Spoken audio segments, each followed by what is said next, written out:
Hello, in this video I'm gonna show you how to enable Crosshair on your KOORUI 24E4.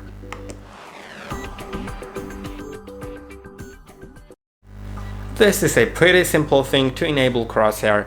Click on the right arrow button and the Crosshair is enabled.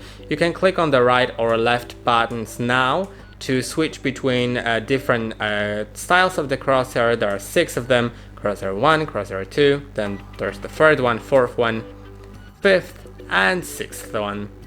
And you can leave it now. Don't click on any buttons and the Crosshair will stay there, but once you click on either the M or E button, it will turn the Crosshair off.